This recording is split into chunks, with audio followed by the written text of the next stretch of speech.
Jangan biarkan KPK kehilangan gigi.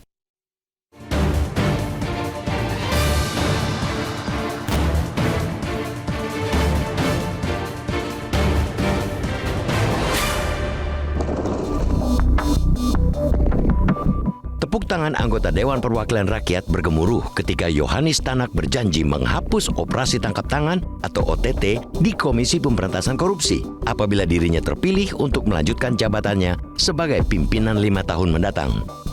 Tanak yang menyampaikan janji itu saat mengikuti uji kelayakan dan kepatutan atau fit and proper test kini telah terpilih kembali menjadi salah satu komisioner KPK pada 2024-2029. Tanak berhasil mendapatkan dukungan 48 anggota Komisi 3 DPR. Terpilihnya Tanak jelas membuat publik cemas. Pasalnya, janji penghapusan OTT jelas berbahaya buat masa depan pemberantasan korupsi di Indonesia kalau benar-benar diterapkan.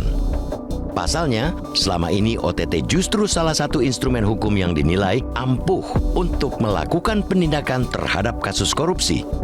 Tidak hanya mampu untuk melakukan penegakan hukum secara cepat, OTT juga memberikan efek jera yang luar biasa terhadap para koruptor.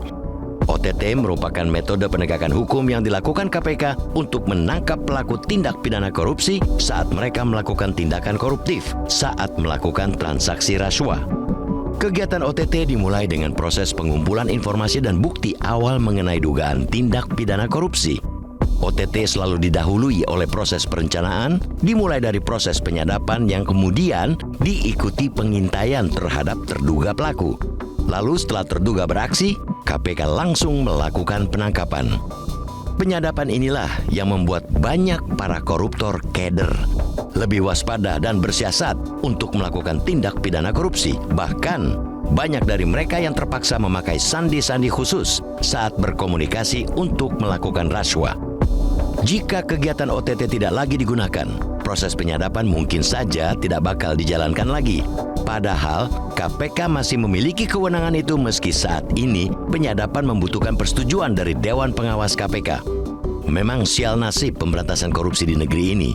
Wisnu Baroto, yang juga satu pemikiran dengan Tanak, terpilih sebagai anggota Dewas KPK. Saat uji kelayakan dan kepatutan, ia berujar OTT yang selama ini dilakukan KPK tak lagi relevan dengan pemberantasan korupsi. Maka terpilihnya Tanak dan Wisnu semakin memperjelas bahwa upaya pemberantasan korupsi masih terus digerogoti. Upaya pelemahan ini diprediksi bakal terus berlanjut hingga 5 tahun mendatang.